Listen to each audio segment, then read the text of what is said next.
కర్ణాటక రాజకీయాల్లో కీలక పరిణామాలు చోటు చేసుకుంటున్నాయి. ఈరోజు సాయంత్రం 4 గంటలకు బెంగళూరులో కాంగ్రెస్ శాసనసభాపక్షం సమావేశం జరగనుంది. ఈ సమావేశంలో సీఎల్పీ నేతగా డీకే శివకుమార్ను ఎమ్మెల్యేలు ఎన్నుకునే అవకాశం ఉందని సమాచారం. అనంతరం జూన్ 1న ఆయన కర్ణాటక ముఖ్యమంత్రిగా ప్రమాణ స్వీకారం చేయనున్నట్లు పార్టీ వర్గాలు చెబుతున్నాయి. ఇదే సమయంలో కొత్త మంత్రివర్గ కూర్పుపై కూడా కసరత్తు కొనసాగుతోంది. మాజీ ముఖ్యమంత్రి సిద్ధరామయ్య కుమారుడికి కీలక మంత్రి పదవి దక్కే అవకాశాలు ఉన్నట్లు ప్రచారం జరుగుతోంది. సీఎల్పీ సమావేశం అనంతరం నాయకత్వ మార్పుపై అధికారిక ప్రకటన వెలువడే అవకాశం ఉంది.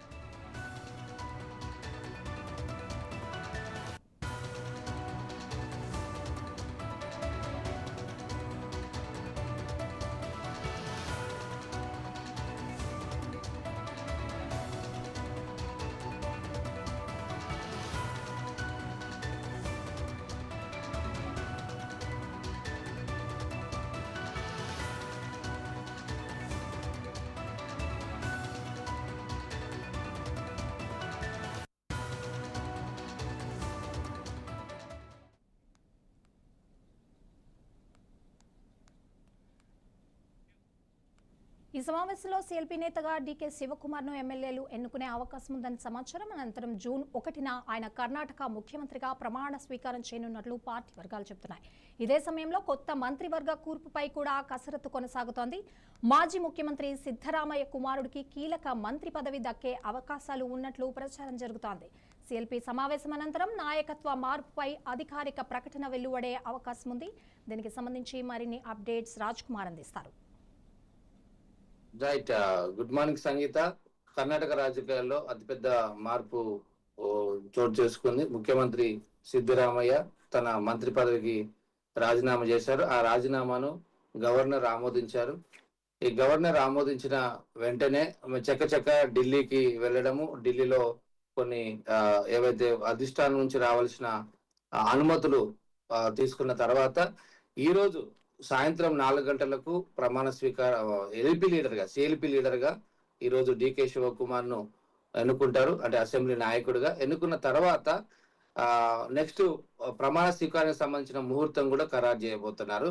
1వ తారీఖు మోస్ట్లీ 1వ తారీఖు ప్రమాణ స్వీకారం చేయడానికి అంతా రంగం అంతా సిద్ధం చేసుకుంటున్నారు. డీకే శివకుమార్ హైకమాండ్ నుంచి పూర్తిగా లైన్ క్లియర్ కావడంతో డీకే శివకుమార్ కూడా ముందుకు వెళ్తున్నారు. అయితే ముఖ్యంగా ఈ రోజు సాయంత్రం సిఎల్పి భేటీ తర్వాత డీకే శివకుమార్ ను నాయకుడిగా ఎన్నుకోవడము, ఈ మీటింగ్ కూడా ఈ రోజు జరగబోయే మీటింగ్ కూడా శివకుమార్ తో పాటు కాంగ్రెస్ ఇన్ఛార్జి కర్ణాటక ఇన్ఛార్జి రణదీప్ సింగ్ సుర్జేవాలా, ఇతరులు మెయిన్ లీడర్ ఎవరైతే ఉన్నారో వాళ్ళందరూ కూడా పాల్గొంటారు. ఆ తర్వాత ముఖ్యంగా ఈ రోజు చర్చించాల్సిన ఈ రోజు ఎల్పీ తర్వాత ఎవరికి మంత్రులు ఇవ్వాలి, క్యాబినెట్ లో ఎవరికి బెర్తులు ఇవ్వాలనే దాని మీద మంత్రివర్గం మీద కూడా చాలా జోరుగా చర్చలు అయితే జరుగుతున్నాయి. అయితే 8 నుంచి 10 మంది మంత్రులను మొదటగా ప్రమాణ స్వీకారం చేయడానికి వాళ్ళు చూస్తున్నారు. 8 నుంచి 10 మంది మంత్రులు మొత్తం ఒకటేసారి కాకుండా 15 మంత్రులు ఇప్పుడు కొనసాగుతున్నారు. ఈ 15 మంత్రుల్లో కొత్త వారిని తీసుకోవాలని ఒక ప్లాన్ చేస్తున్నారు. దీంట్లో డీకే శివకుమార్ తో పాటు 8 నుంచి 10 మంది మంత్రులు ప్రమాణ స్వీకారం తర్వాత రాజ్యసభ ఎన్నికలు ఉన్నాయి. జూన్ 18 తర్వాత రాజ్యసభ ఎలక్షన్ కూడా జరుగుతున్నాయి. సో ఆ తర్వాత మిగతా పూర్తి మంత్రి వర్గము విస్తరణ ఉంటుందని మనకు సమాచారం వస్తుంది. అయితే పాత మంత్రులందరూ కూడా ఎవరైతే 15 మంది మంత్రులు ఇప్పుడు కొత్త ఆల్రెడీ సిద్ధరామయ్య కేబినెట్ లో ఉన్న మంత్రులందరినీ తీసేసి కొత్త ముఖాలను ఇవ్వాలి, కొత్త వారికి అవకాశం ఇవ్వాలనే ఛాన్సెస్ కూడా ఉంది. సీనియర్ నేత వీరప్ప మొయిలు కూడా దీని మీద కామెంట్ చేశాడు, కొత్త వాళ్ళు ఉంటే బాగుంటుందని ఆలోచన.